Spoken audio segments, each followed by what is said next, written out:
Good morning all of you. तो चलिए अब हम नेक्स्ट एक्सरसाइज करते हैं, correlation BCom first year exercise 6। देखिए यहाँ पे फर्स्ट क्वेश्चन सॉल्व करते हैं। The ranking of 10 students in 2 subjects A and B are as follows. आपके पास रैंकिंग दी गई है 2 सब्जेक्ट की, 10 स्टूडेंट हैं आपके पास जिनकी रैंकिंग दी गई है और आपने कैलकुलेट करना है रैंक कोरिलेशन कोफिशिएंट, जिसके लिए हमारे पास फॉर्मूला होता है Spearman's rank correlation method when ranks are given. जब आपके एक्चुअल में रैंक गिवन हो, कुछ सीरीज़ आपके पास होते हैं जिनमें रैंक गिवन होते हैं, कुछ सीरीज़ में रैंक गिवन नहीं होते हैं, तो वहाँ पे हमें खुद रैंक लगाने पड़ते हैं। पर इस सीरीज़ में बताया गया है इस क्वेश्चन में कि ऑलरेडी रैंक गिवन है, लिखा हुआ है the ranking of 10 students. 10 students की यहाँ पे रैंकिंग बताई गई है, तो हमने यहाँ पे रैंक खुद नहीं देने हैं किसी भी सीरीज़ को, जिसके लिए हमारा फॉर्मूला होता है when ranks are given R is equal to 1 minus 6 sigma D square divided by N cube minus N.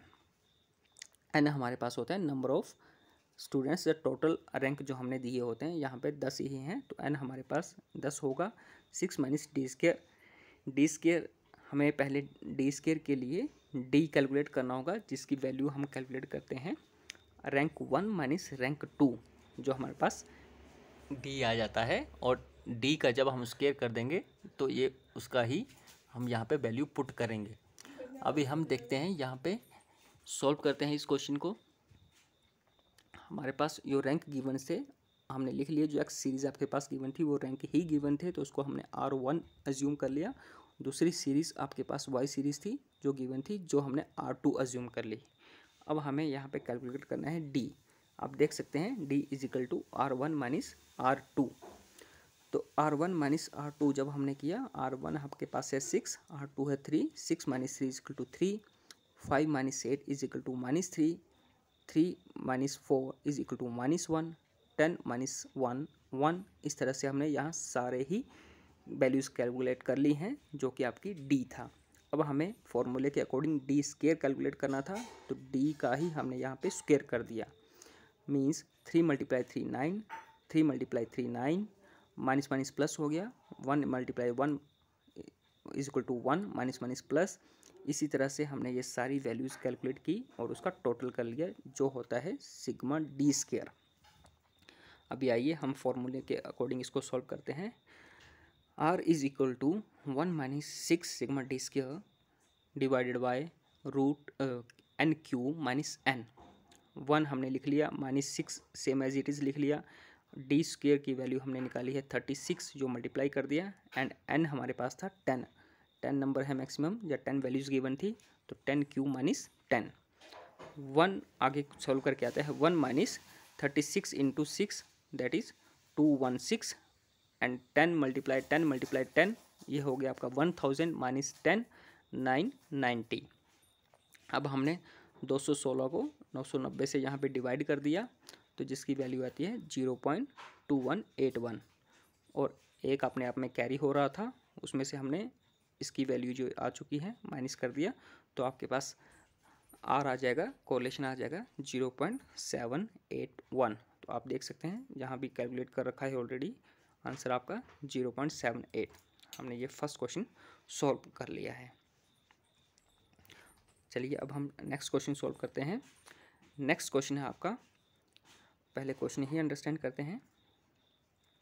लिखा गया है 7 method of the imparting business education were ranked by MBA students of 2 universities as follows. यहाँ भी आपके पास rank ही given है, कितने rank given है? 7, 1 2 3 4 5 6 7, 7 तक रैंक गिवन है।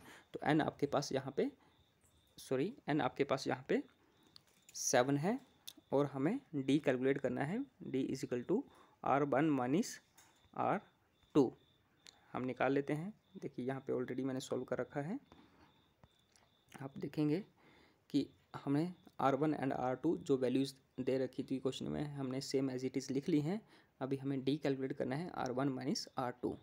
R1 है 2 minus 1 is equal to 1, 1 minus 3 minus 2। इसी तरह से आगे सॉल्व करेंगे।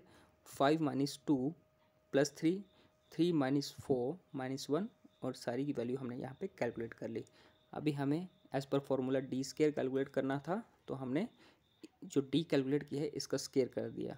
1 इंटू 1 1, 2 इंटू 2 4, 3 इंटू 3 9 और सेम एज इट इज़ करने के बाद हमने लास्ट में टोटल कर लिया, क्योंकि हमें सिग्मा डी स्केयर ही कैलकुलेट करना था। सिग्मा का मतलब होता है टोटल, तो हमने इसका टोटल कर लिया डी स्केयर का। अब हमें फॉर्मूले में वैल्यू पुट करनी है। R is equal to 1 minus 6 D square sigma D square जो कि 28 है आपका, divided by N cube minus N. N आपके पास 7 है, तो हमने कर दिया 7 क्यू माइनस 7। इसको आगे सॉल्व किया, 1 हमने सेम लिख लिया, माइनस 28 मल्टीप्लाई 6 जिसकी वैल्यू है 168 और 7 मल्टीप्लाई 7 मल्टीप्लाई 7, 3 टाइम्स 7 को मल्टीप्लाई करने के बाद 1 टाइम 7 माइनस किया, जो वैल्यू है आपकी 336। अभी नेक्स्ट हमने 168 को 336 से मल्टीप्लाई किया, जो आता है 0.5 और 1 हमने ऐसे ही कैरी कर लिया था, तो 1 माइनस 0.5 इज इक्वल टू 0.5 और यही हमने कैलकुलेट करना था। तो सेकंड क्वेश्चन भी हमने यहाँ पे सॉल्व कर लिया है। अब थर्ड क्वेश्चन हम सॉल्व करते हैं। थर्ड क्वेश्चन क्या बताया गया आपके पास, calculate the Spearman's ranks correlation coefficient of the following data. अब यहाँ पे आपके पास डाटा गिवन है, रैंक्स गिवन नहीं है, तो इस डाटा को आपने खुद रैंक देने होते हैं। एक्स सीरीज़ को भी, एक्स सीरीज़ की रैंकिंग भी आप खुद करेंगे और वाई सीरीज़ की रैंकिंग भी आप खुद ही करेंगे। अब ये रैंकिंग आप असेंडिंग या डिसेंडिंग ऑर्डर किसी भी तरीके से कर सकते हैं, पर ध्यान आपने ये देना है कि अगर आप एक्स सीरीज़ को असेंडिंग ऑर्डर दे रहे हैं तो वाई सीरीज़ को भी असेंडिंग ऑर्डर ही देना होगा। अगर इसको डिसेंडिंग ऑर्डर कर रहे हैं तो सेकंड को भी डिसेंडिंग ऑर्डर ही करना होगा। आप असेंडिंग या डिसेंडिंग ऑर्डर अलग अलग नहीं कर सकते। तो आइए अब हम इसको सॉल्व करते हैं। हमने लिख ली हैं जो एक्स वैल्यूज़ आपकी गिवन थी और वाई वैल्यू भी आपकी जो आपकी गिवन है हमने लिख ली हैं। अब मैंने रैंकिंग खुद दी है, तो R1 इज़ इक्वल टू, हमने लिखा है R1 मैंने असेंडिंग ऑर्डर दिया है, जो सबसे छोटा है आपका यहाँ पे वैल्यू उसको नंबर 1, उससे बड़ी वैल्यू है उसको नंबर 2, फिर नंबर 3, नंबर 4, नंबर 5, इस तरह से सबसे छोटे को आपने सबसे पहला नंबर देना है और सबसे बड़े को सबसे आखिर का नंबर देना है। इसको असेंडिंग ऑर्डर दिया है तो दूसरी सीरीज़ को भी असेंडिंग ही देंगे। तो इस सीरीज़ में हम देखते हैं सबसे छोटा था आपका 31 जिसको मैंने फर्स्ट रैंक दिया है। इसके बाद आपका है 32 जिसको सेकंड रैंक दिया है, 39 थर्ड रैंक, फिर है 40 फोर्थ रैंक, 41 5, 42 सिक्स रैंक। इस तरह से सारे ही रैंकिंग दी गई है। अब हमें पता है कि हमें डी कैलकुलेट करना है। D is equal to R1 minus R2, यहाँ पे बीच में माइनस है लिखा नहीं होगा। तो R1 आपके पास आ गया है, हमारे पास R2 भी आ चुका है, तो 1 minus 4 is equal to minus 3, 2 minus 2 0, 3 minus 3 0, 4 minus 6 minus 2, 5 minus 5 0, 6 minus 1 5, 7 minus 8 minus 1।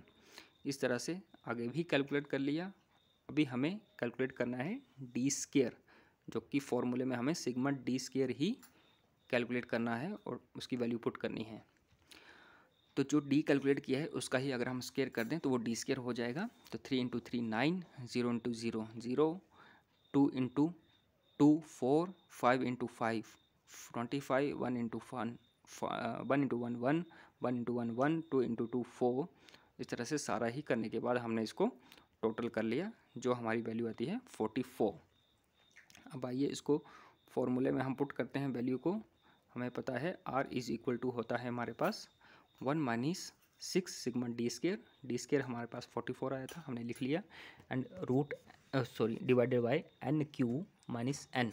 N cube हमारे पास है 10, ये 10 वैल्यू थी आपके पास, फ्रीक्वेंसी 10 गिवन थी, तो हमने एन 10 क्यू माइनस 10 कर दिया। 44 को 6 से मल्टीप्लाई किया जिसकी वैल्यू है T64 और 10 को 3 टाइम मल्टीप्लाई करके माइनस 10 किया तो आपके पास आता है 990। 264 को 990 से डिवाइड करेंगे जो आपके पास आएगा 0.2667, उसको हम 1 में से माइनस कर देंगे तो आप इजीली R कैलकुलेट कर सकते हैं, जो आया है आपका 0.73। जो आंसर था आपका 0.73, तो इसको भी हमने सॉल्व कर लिया है। Okay, thank you.